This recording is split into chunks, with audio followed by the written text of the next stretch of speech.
Ladies and gentlemen, welcome along to Too Many Games. Today we continue our series in Epic Armageddon and we're going to have a look at how movement works. If you are interested in Epic Armageddon, then I suggest you check out the other videos that I've released so far going over the rules and how to play. So without further ado, let's get stuck into it. So movement is where we are today. And this is one of the most important parts of Epic, as understanding how movement works will let you position your forces in the best places during the battle. So how does this work? Well, some actions, not all, in the game will let you let a formation move. It might be once, it could be multiple times. When a unit moves, it may be placed in a new location on the board up to its movement value away from where it is. So the example here is this dreadnought moving. It has a movement value of 15 centimeters. So it can be positioned up to 15 centimeters away from where it started. It does not have to move the maximum of 15 centimeters, but it can move up to 15 centimeters. Now you don't have to move in a straight line either. As a unit moves, it is free to turn and rotate as it sees fit and can finish being turned whichever way you like. This helps mainly with weapons that fire in a particular direction, as we'll see in a future video, because that can be very important. It's also important to mention that a unit is never compelled to move. Even if the action chosen for its formation includes a move, some units in the formation can move and some can stay still if you like, so they're never forced to do it. Now this may not be played in most games of Epic, but I feel particularly casual games, but technically once you've removed your hand from the model, then it must stay where it is. It might sound pretty unforgiving, and indeed it is. But it's to stop people moving a dozen units as part of a movement and then deciding they wanted to move to a different place instead, thereby having to undo the move and place the models back to their original spots to measure the new move. This kind of thing can be frustrating when you watch your opponent essentially guess where models were placed before they were moved the first time. In my personal games, we don't enforce this, but it is understood that generally once you've moved, you probably aren't allowed to take it back. Just a heads up, because if you play in a tournament or you play an opponent that you don't know, it might be good to check their application of this rule before you start playing. Okay, now we can't make it too far into movement without needing to look at the FAQ. So straight up, we have the question first. Can units move off the gaming table? And the answer? Only if specifically allowed to do so by a special rule. It might seem strange to have this question asked, but these things can come up in a game. Maybe a player wants to move around terrain on the flank and just skirt with the model moving slightly off the board to be able to achieve what they want. Or maybe a player wants his formation of flyers to fly just off the edge slightly before turning back on an attack run to avoid anti-air guns or something like that. But clear as day, you can't move off unless there is a special rule that says you can. Can I choose to move a unit 0 centimeters? If so, is it still susceptible to Overwatch? This question is a good one. What happens when I take an action with a formation that includes the option to move, but I don't actually want to move? And the answer is yes and yes. Any action that includes one or more moves, advance, engage, double, march, and possibly marshal, hold, and special actions, is considered a move for the purposes of Overwatch, even if units moved 0 centimeters. So you're very free to take an action with a move component and not move at all, but this counts as a movement of 0 centimeters, and therefore since it is a movement, you will still trigger Overwatch fire at the formation as normal. Just note that withdrawals are optional, however, and that a player can choose not to move a broken formation at all, thus avoiding Overwatch. We will look at withdrawal moves in a later video, but these types of moves taken when pulling back essentially are completely optional, so not moving at all doesn't count as triggering Overwatch. Okay, let's look at how you make multiple moves when part of an action. If an action allows you to take multiple moves in a row, like a double action or a march action, then you must resolve these moves for the formation one at a time. You don't just add them together and then do one super move. They must be individually done. Why is this? Well, it can have implications on Overwatch, as we've seen just before, and it triggers after a move, looking at cover, looking at line of sight, etc. at that point in time. It might also determine if a formation can actually fire through a gap without being slowed down, as each unit can only move so far. And I also find that although it slows the game down a little, the accuracy of measurement is better than if you do this, if you do just one big move. When doing big moves for the whole unit, it's funny how models seem to end up moving a lot further than they should be able to.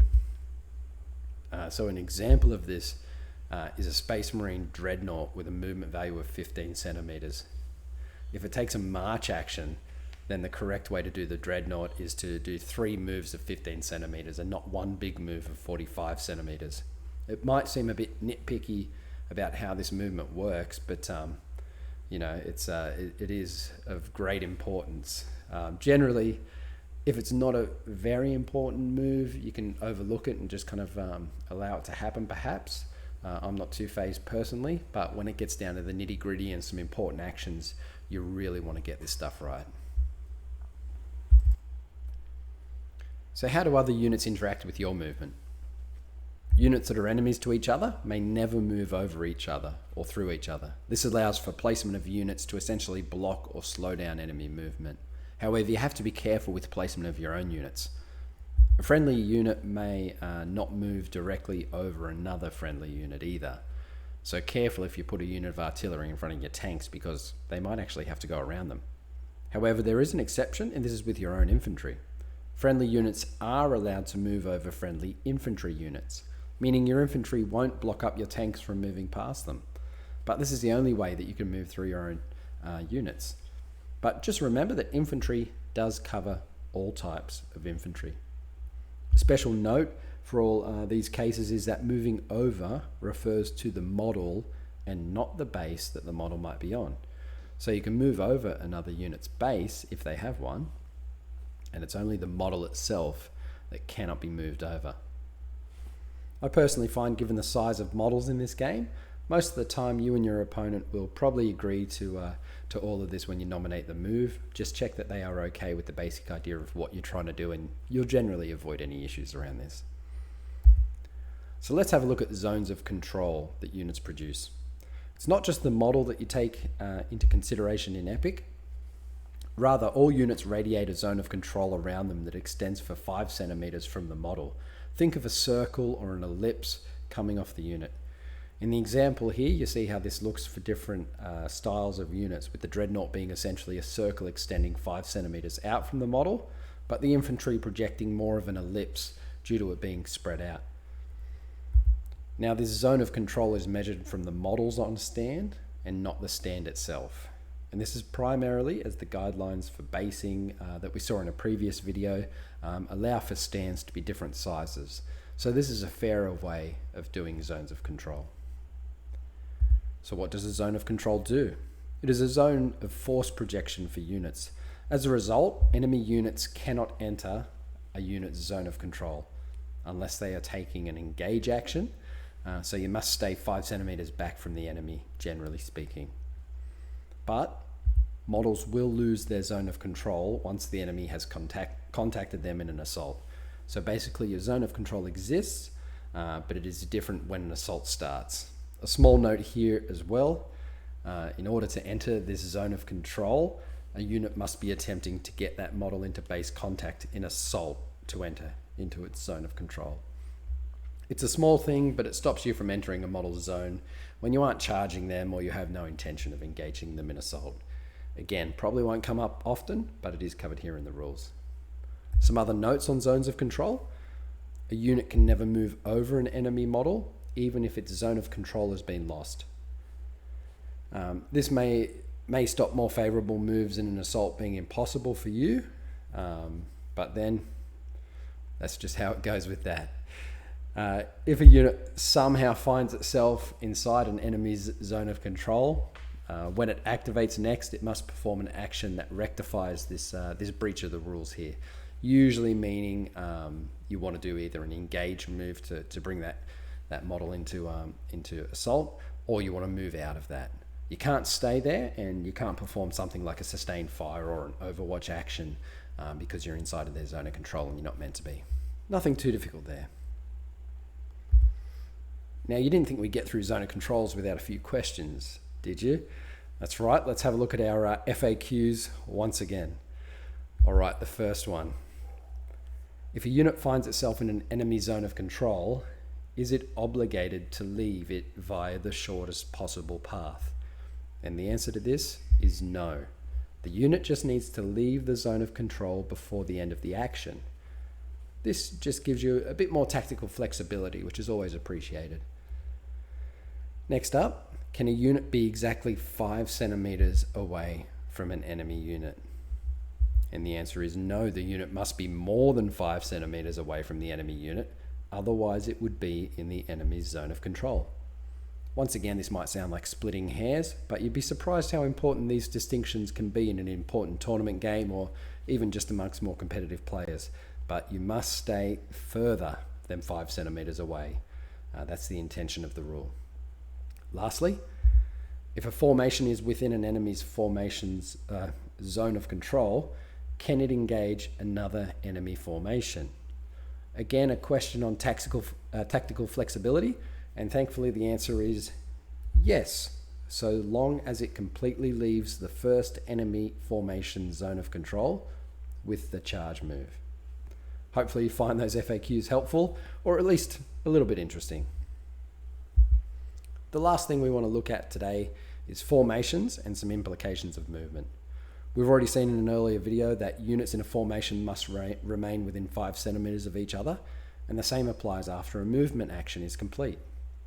Therefore, all models that are further than 5 centimeters away from each other after a move action are destroyed. Pretty brutal, but sometimes you may not mind. This can happen for a variety of reasons. Say perhaps you failed a dangerous terrain test, and one of your models died, leaving a gap, or maybe there's different speeds in the formation and some units got left behind. But when this happens, the controlling player decides which units are actually in the formation and which ones now count as being away from the formation and therefore destroyed. It'll be obvious 99% of the time, but sometimes it won't be, and technically you can choose which ones are still in the formation.